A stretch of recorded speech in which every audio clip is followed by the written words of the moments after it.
Boa noite, amada igreja. Com alegria, estou aqui mais uma vez para trazer a palavra do Senhor, com temor e tremor, né? Sempre. E eu convido a igreja a abrir sua Bíblia em Mateus capítulo 5.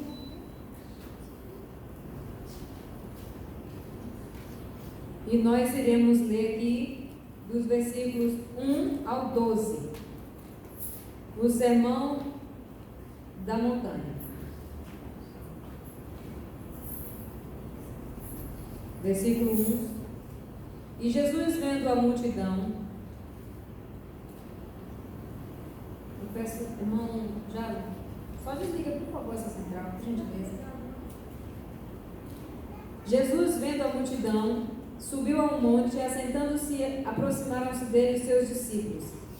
E abrindo a boca os ensinava, dizendo: Bem-aventurados os pobres de espírito, porque deles é o reino dos céus.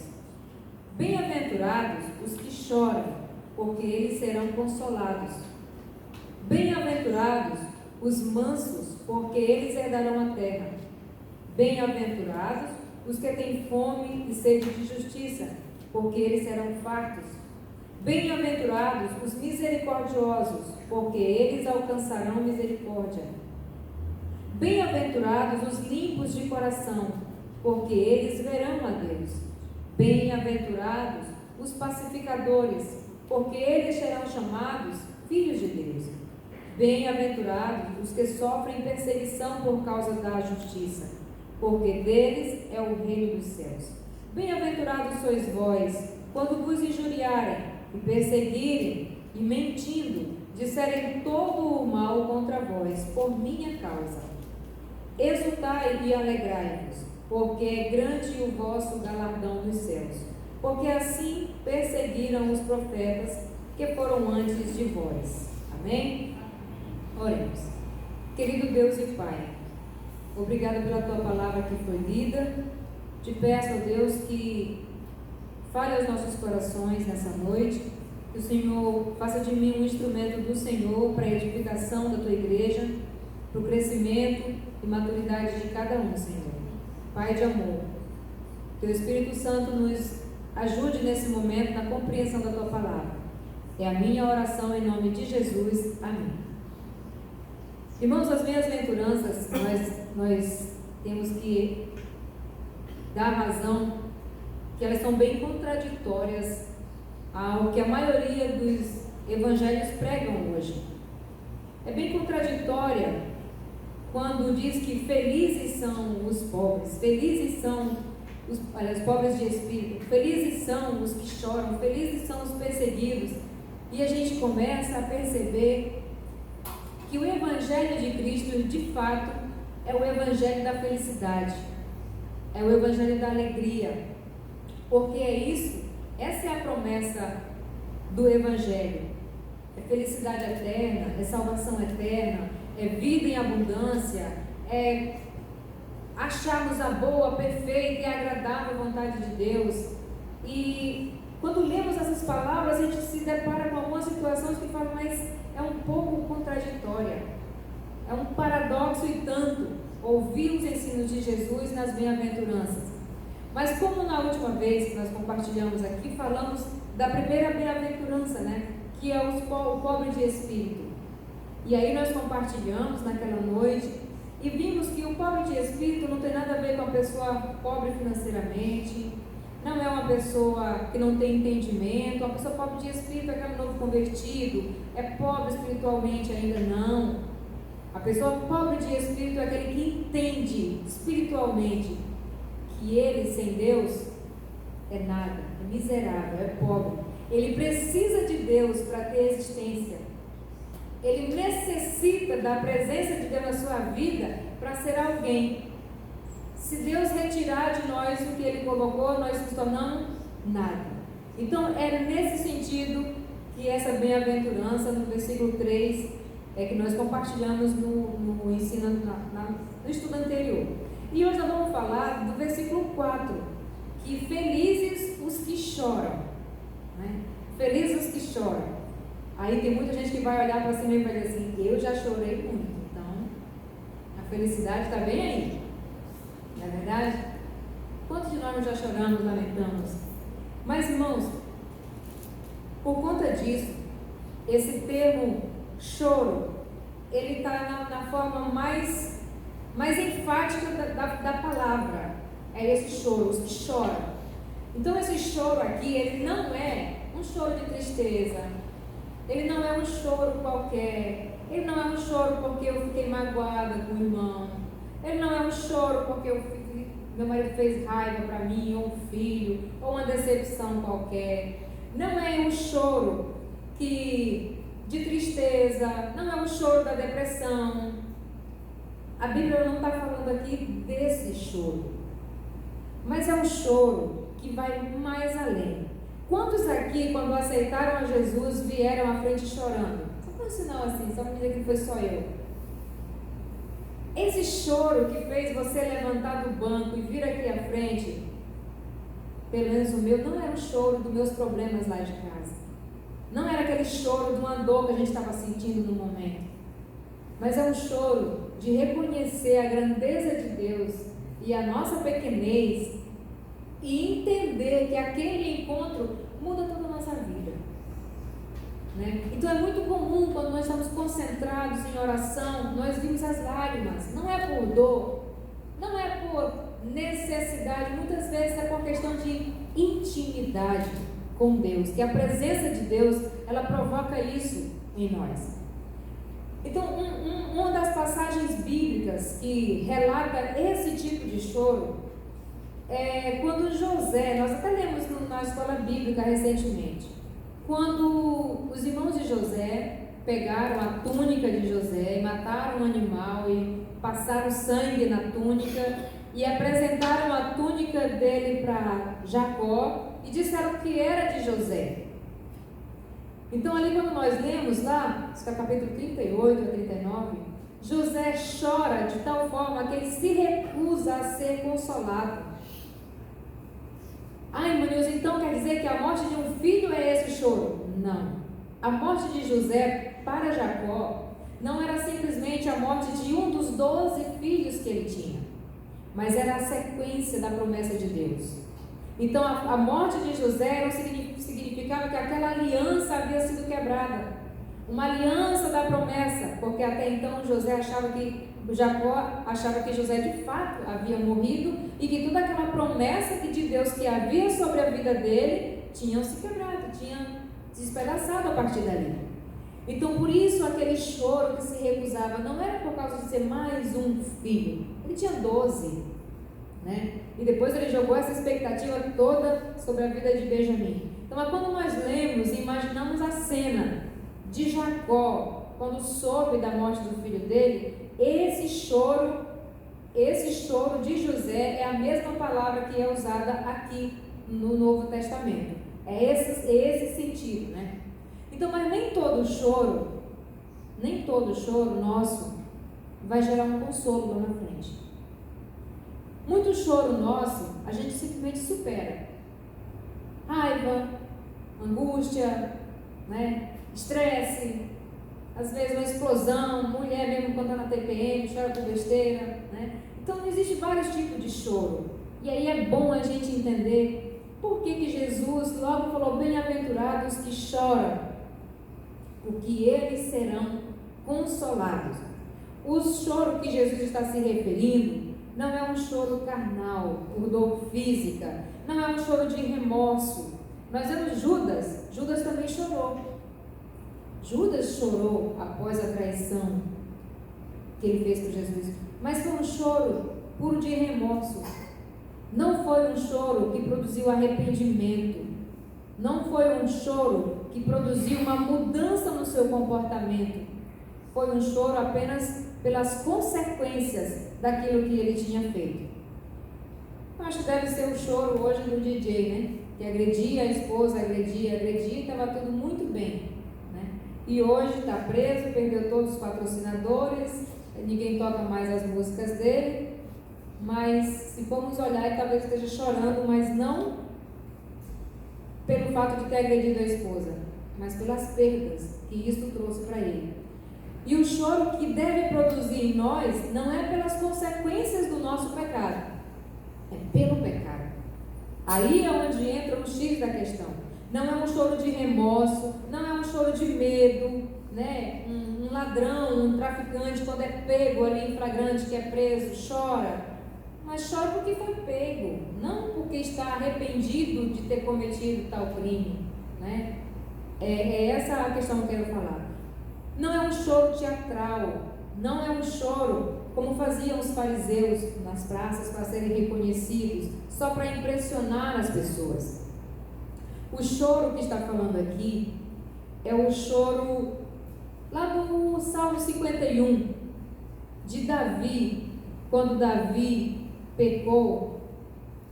Não sei quanto tempo depois do seu pecado, ele escreveu o Salmo 51, quando ele confessou o seu pecado, que do versículo 1 ao 4, irmãos, podem acompanhar na sua Bíblia, que depois dele ter cometido um adultério, depois dele ter sido responsável de ter mandado o marido daquela mulher para o campo de batalha, na linha de frente, para ser morto lá, e assim ele ficar com aquela mulher, quando foi repreendido pelo profeta, ele caiu em si, ele se arrependeu. De fato, ele se arrependeu. No versículo 1 ele diz assim: tem misericórdia de mim, ó Deus, segundo a tua benignidade. Apaga as minhas transgressões, segundo a multidão das tuas misericórdias. Lava-me completamente da minha iniquidade e purifica-me do meu pecado, porque eu conheço as minhas transgressões e o meu pecado está sempre diante de mim.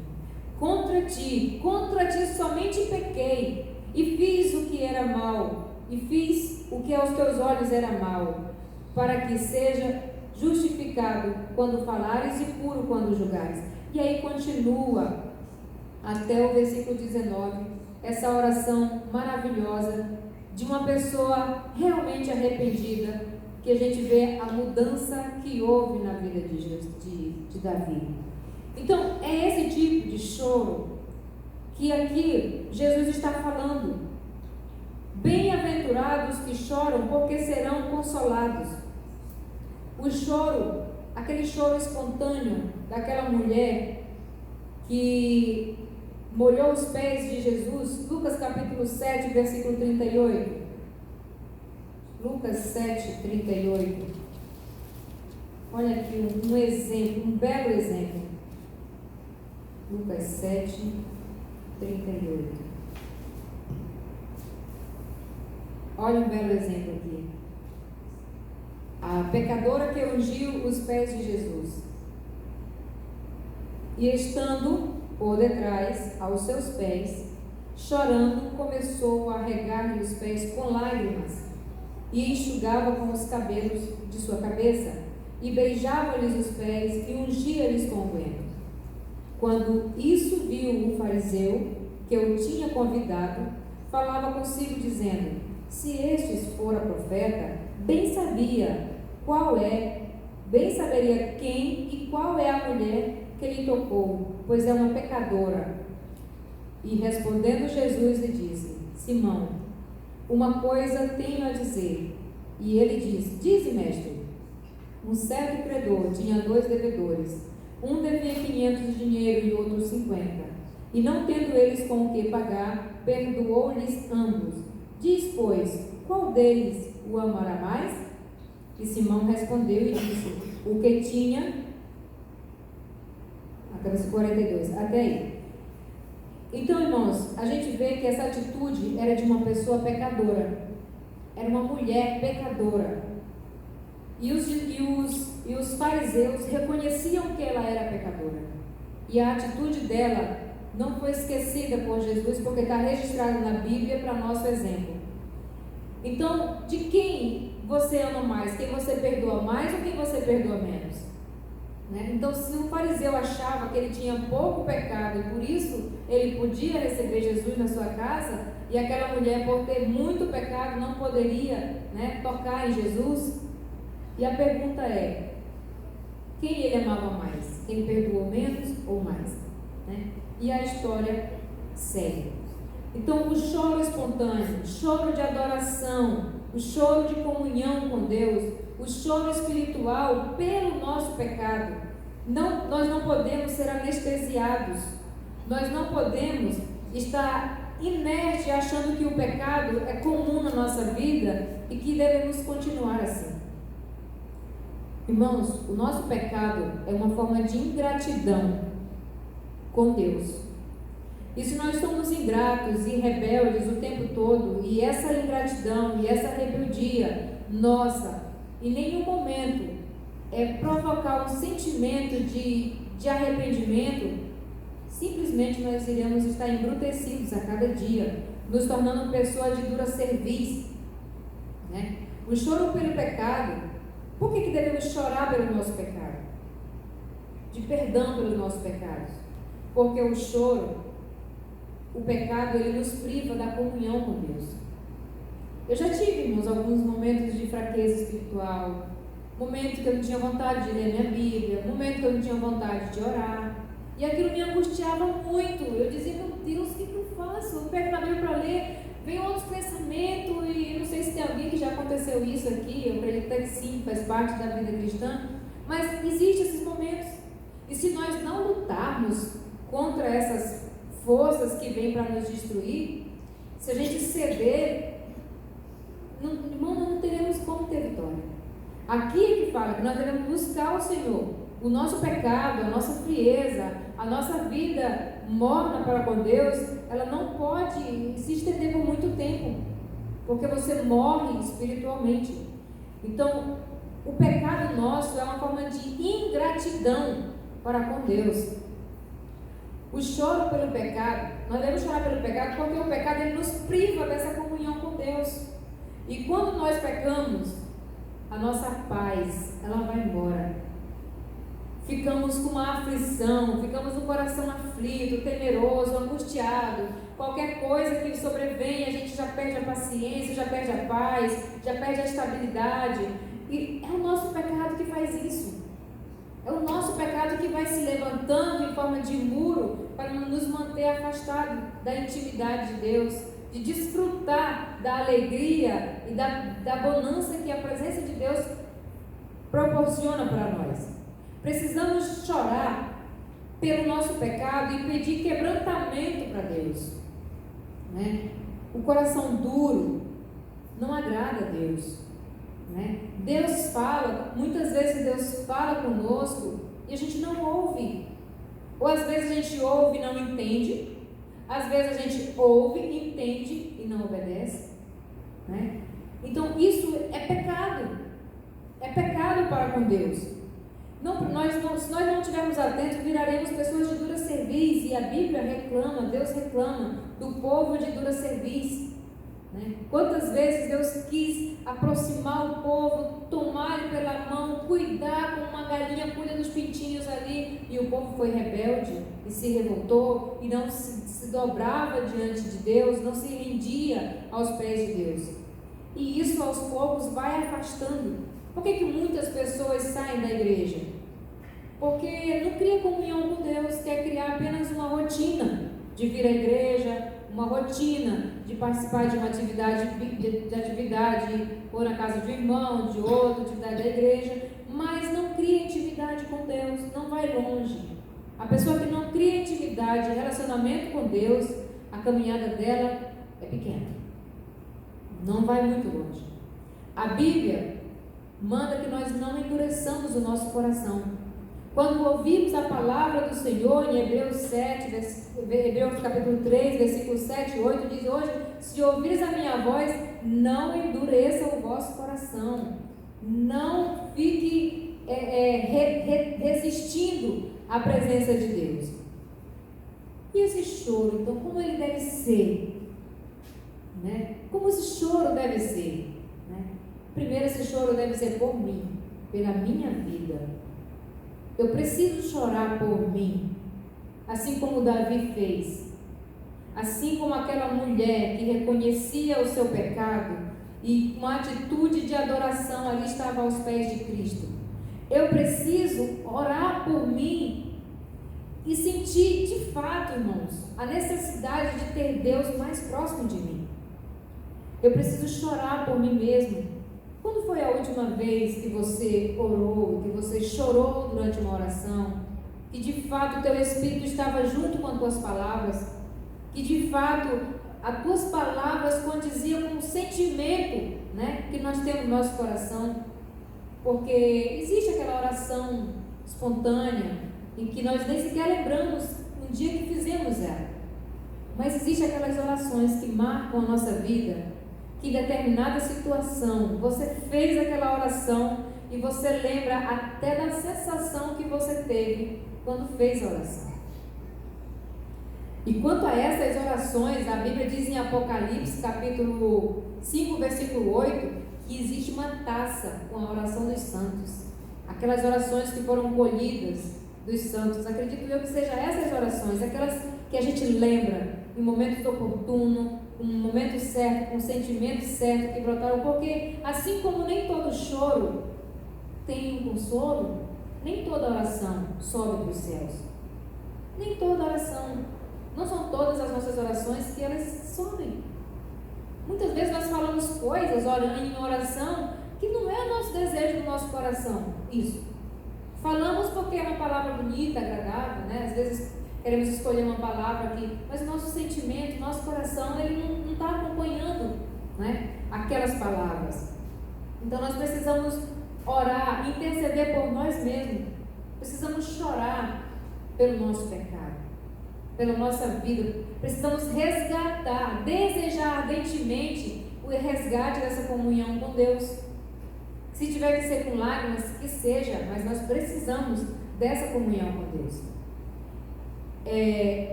Devemos também chorar intercedendo pelos outros.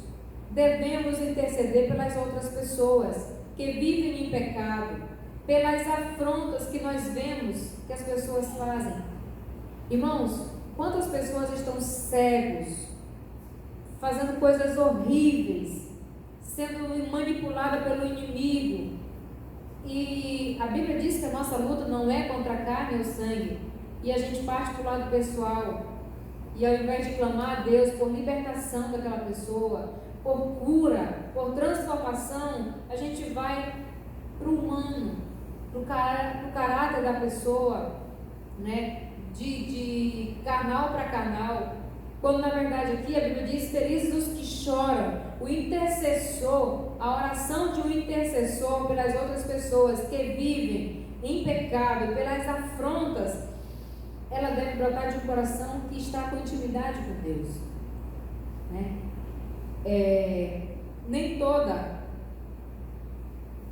toda oração ela é atendida, mas a oração que é atendida é aquela oração que é feita com amor, com coração, com íntimo também desejando. O choro pelo pecado, quando nós choramos pelo pecado, é um choro precioso. Por quê? Porque ele traz consolo. É esse choro. Felizes os que choram, porque eles serão consolados.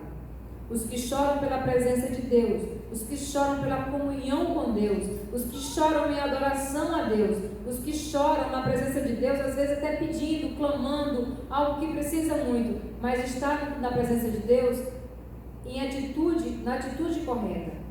Porque muitas vezes nós estamos clamando, pedindo algo que às vezes é até culpa nossa, nós provocamos aquilo, mas nós não nos arrependemos pelo que fizemos que provocou aquilo. Precisamos a partir dali corrigir para frente, mas não temos olhado para trás. Que pecado eu tenho praticado que tem atrapalhado a minha vida de ser a vida que Deus quer para mim? Quais são os pecados que estão se construindo um muro que me impede a comunhão com a igreja, que me impede a comunhão com Cristo, que me impede a comunhão com os irmãos, a comunhão com a minha família? São pecados que às vezes a gente sobe em cima deles ali e esquece e tenta avançar o próximo degrau. Mas se nós não pararmos para fazer como Davi fez, né? Purifica-me, que eu vou ficar mais limpo, tira isso de mim, tudo que impede a minha comunhão contigo, Senhor, me refaz, né? Lá na frente ele diz: cria em mim, ó Deus, um coração puro e renova o meu espírito, dá um espírito reto. E muitas vezes, os pecados que nós cometemos, passou, mas não foi resolvido. Passou, mas está aqui atrás ainda como um fardo no meu ombro, pesando, dificultando o meu relacionamento com Deus e com as pessoas. Muitas vezes, para nós termos esse nível de oração, nós precisamos começar pela leitura bíblica. Precisamos ler a Bíblia todos os dias, irmãos. Precisamos ler a Bíblia todos os dias. É lá. Não se conforme só com aquele versículo que vem da mensagem do pastor, que vem dos grupos. Não, que a gente só passa para cima, nem lê, nem olha. Nós precisamos buscar a Deus em primeiro lugar. É a recomendação. Buscar a Deus em primeiro lugar e as demais coisas serão acrescentadas. Eu tenho certeza que todos nós aqui que um dia fizemos esse propósito de buscar Deus em primeiro lugar, foi certo que as outras coisas foram acrescentadas. Mas a gente quer fazer o contrário. Queremos buscar todas as coisas. E Deus a gente busca depois. Eu vou buscar aquilo que eu posso. O que eu não posso eu peço para Deus. Quando não é o contrário. Buscar Deus em primeiro lugar. E as outras coisas serão acrescentadas. O choro pelo pecado, quando nós choramos pelo nosso pecado, ele é finito. Porque ele dura apenas uma noite, como nós acabamos de cantar. O choro ele dura uma noite, mas a alegria vem pela manhã. Quando nós nos arrependemos de um pecado, nós choramos aquela dor, aquele momento e resolvemos ele. Aquela mágoa, aquele choro dura uma noite, mas a alegria vem pela manhã. Mas quando a gente não chora aquele pecado, não busca se arrepender e não busca se aproximar de Deus, aquilo vai te arrastando. Que a alegria que tinha que vir amanhã, fica para amanhã, para amanhã, para amanhã. E às vezes a gente parte para essa e aquela alegria não vem. Então o choro pelo pecado é finito. Porque em Salmo número 30, versículo 5 diz que o choro pode durar uma noite, mas a alegria, ela vem pela manhã. E também é finito, porque em Apocalipse, capítulo 21, versículo 4 e 5, e aqui nós iremos ler, Apocalipse 21, versículo 4 e 5,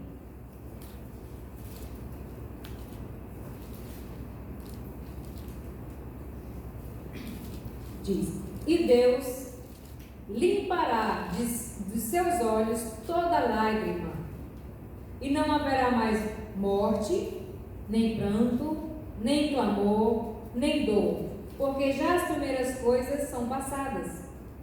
E o que estava assentado diante do trono disse: eis que eu faço nova todas as coisas. E diz-me: escreve, porque essas palavras são verdadeiras e fiéis. Irmãos, aqui, quando diz que Deus limpará dos nossos olhos toda a lágrima ela brota por um motivo. E se não vai haver lágrima, significa que os motivos das lágrimas não vai mais haver.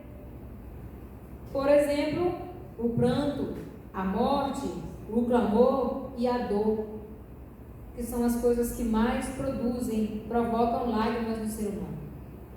Então, a lágrima, ela é finita.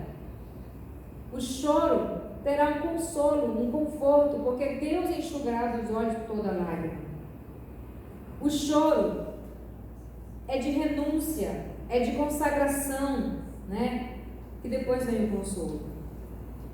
Porque nós não somos servos de Deus, somos servos, quer dizer escravos. Escravos de Cristo. Nós somos escravos de Cristo.